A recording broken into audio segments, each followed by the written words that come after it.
বার্সেলোনায় Messi, Lamine ইয়ামালের পর আরও এক খুদে জাদুকর উঠে আসছে। লা মাসিয়া থেকে যাত্রাটা শুরু। কালো চেহারার সাথে কালো কেশ, দুরন্ত এক কৈশোর। কে এই বালক? নামটা ফোরে দিয়ালো, বয়সটা মাত্র 13। এরই মাঝে বার্সেলোনা যুব একাডেমির হয়ে গোলের বন্যা বইয়ে দিয়েছে।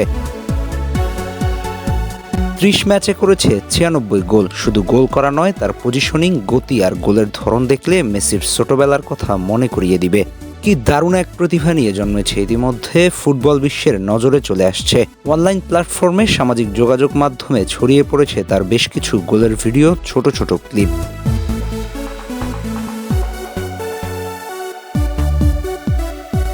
বার্সেলোনা একাডেমিতে এমন প্রতিভা বারবার জন্মায় না। ফোরে দিয়ালো যেন এক স্বপ্নের নাম। এত অল্প বয়সে পরিণত খুবই কম দেখা যায়। প্রতিপক্ষের ডিফেন্ডারদের চমকে দিয়ে গোল করা, বল নিয়ে একা দৌড়, সবকিছুতেই যেন পরিপূর্ণ।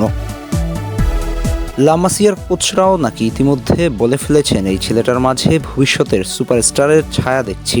তার ফুটওয়ার্ক, শরীরের ভারসাম্য আর গোলের সময় নেওয়া সিদ্ধান্ত, সবকিছুই দারুণ পরিণত। ইতিমধ্যে ইউরোপের বড় বড় ক্লাবগুলোর স্কাউটরা নজরে রাখছে তার উপর।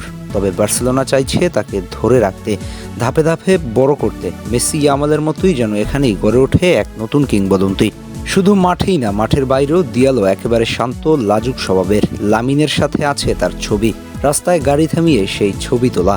কিন্তু একবার বল পেলেই যেন রূপ বদলে যায়। ডান দিক থেকে কেটে ভিতরে ঢুকে বাঁ পায়ের শট, পুরোটা যেন মেসির মতোই পরিচিত দৃশ্য। যা সবচেয়ে অবাক করার মতো, ম্যাচের মোমেন্টাম বুঝে, পরিস্থিতি বুঝে পজিশন নেয়। সহ খেলোয়াড়দের সাথে কম্বিনেশন করে খেলতে জানে। এক কথায়, সে নিজে স্কোর করে না, করায়ও। টিমের প্রয়োজন বুঝে খেলতে পারে। লা মাসিয়া যেভাবে তাকে গড়ে তুলছে তা নিঃসন্দেহে প্রশংসার দাবি রাখে। দিন শেষে ফুটবল শুধু প্রতিবার খেলা নয়, ডেডিকেশন আর ধারাবাহিকতা বজায় রাখাও জরুরি। অনেকেই ইতিমধ্যে তাকে ডাকছে নতুন মেসি নামে। দিয়ালোর মাঝে সেই ছোট্ট লা মাসিয়ার মেসিকেই খুঁজে পাওয়া যায়। সময়টা এখন সামনে এগিয়ে যাওয়ার, যাতে পরবর্তীতে বার্সেলোনার মূল দলের হয়ে সুযোগ লুফে নিতে পারে এবং নিজের পারফরমেন্স দিয়ে গোটা ফুটবল বিশ্বকে নিজের নামে পরিচয় করিয়ে দিতে পারে। তবেই এই গল্পে পূর্ণতা মিলবে। মেসি, লামিনদের মতো সবার মুখে মুখে থাকবে দিয়ালোর নাম। এমন প্রতিভা খুঁজে পাওয়া সত্যিই দুষ্কর, যা লা মাসিয়া থেকে ধীরে ধীরে বেড়ে উঠেছে। এখন দেখা যাক তার এই প্রতিভা বিকশিত করে কতখানি সফল হতে পারেন ভবিষ্যতে। এর জন্য চেষ্টা এবং পরিশ্রম করতে হবে সমান তালে, যাতে আগামী দিনে নিজেকে ছাড়িয়ে যাওয়া যায়। তবে নামটা এখনই মানুষের মুখে মুখে, হয়তো ফুটবল বিশ্বে আগামী দিনে নতুন তারকা আসছে। বাকিটা সময়ের হাতে তোলা থাকুক।